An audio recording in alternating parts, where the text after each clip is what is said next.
25 years ago was a different time. It was almost a full generation. Family planning programs at that time were full of targets, incentives, disincentives. In all of this discussion, women were in the picture largely to address the question of how best to control fertility. The second big area that was quite different at that time was, of course, how we thought about human rights, for instance, torture, political prisoners, freedom of speech, and so on. Practically nothing to do with reproduction or sexuality. Human rights had nothing to say in those days about these issues. It barely had anything to say about health and almost nothing to say about gender. The Cairo conference not only changed the population field, it changed the human rights field. What happened at Cairo? 3 things came in at Cairo in terms of ideas that were critical and that had not been there before. Health, human rights, and gender equality. They entered and transformed the population field. It was the women's rights activists and advocates who mobilized and transformed the field. Cairo was about it wasn't all sweetness and light for everybody agreed about, everything and the sun and the moon. Cairo was about tough pre-negotiations, complicated agendas being worked to come together, agreements that were made and that were made to hold through the process of negotiation, in the recognition that it was for such a good common purpose that it would be well worth it for everybody. It was seen in the end by all who supported it as being worth it for everyone, and that was its success. Of course, there were negotiated compromises that had to be made. The abortion language was not perfect by any means, but far ahead of anything that we had at that time. The sexual rights battle was, one that we kept, had to keep on struggling with then and onwards beyond that, and it hasn't ended, as we know. New forms of those struggles, the anti-gender ideologies of today and the struggles are resurfacing, as we know, all over again.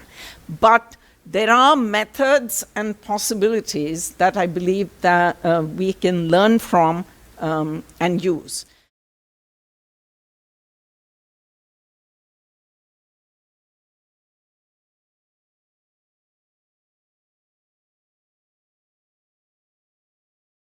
Women have always been strong and enduring. And we knew when we went to Cairo as the women's rights organizations that we would need all of that strength and endurance. We were part of something momentous, world-changing, something to hand over to our daughters and our sons. And we knew that we were changing people's beliefs and norms.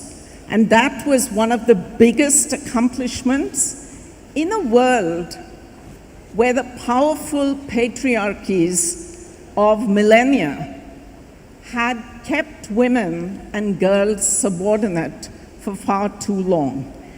I think that we changed how the world thinks about maternal death and ill health, about child marriage, very importantly, about violence against women. But there's unfinished business. And that unfinished business, in a word, is about the realization of the human rights of girls and women.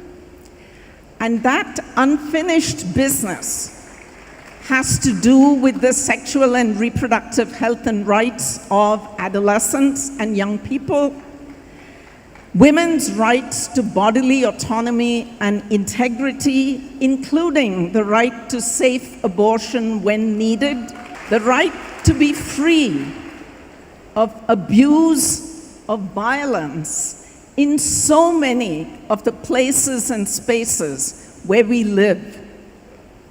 The quality of services that we expect from our governments and agencies.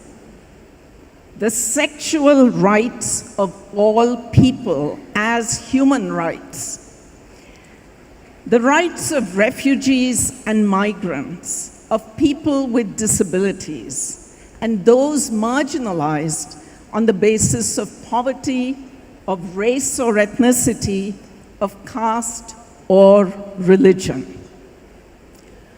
What do we want?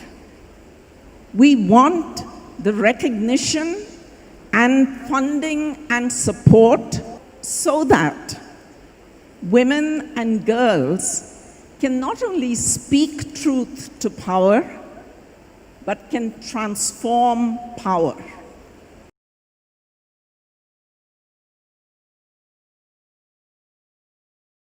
The 3 zeros that are UNFPA's sort of flagship direction in terms of zero maternal mortality, zero violence against women, and zero unmet need for contraception. But in addition to those, there were a range of issues that clearly sort of linked to them were discussed in Nairobi very strongly. So where do we go from here as far as India is concerned? MTP2, medical termination of pregnancy.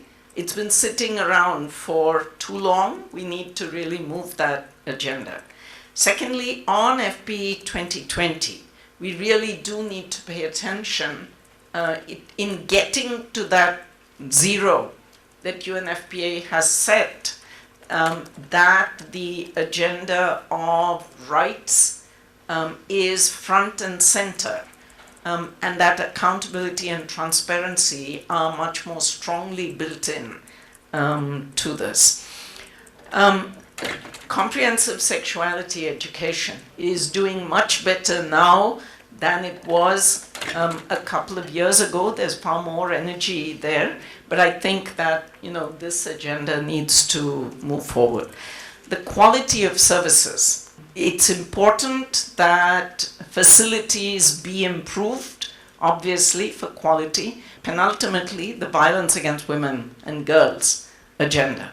What is it that we need, and how do we need to do this?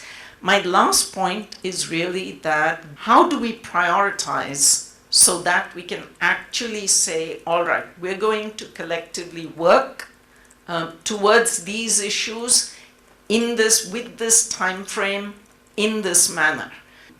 Civil society working together, working with government to support and to move this agenda forward in the ways in which the government itself has committed to move the agenda. I think that Nairobi has given the world and us in the country the possibility and the momentum for doing that. Thank you.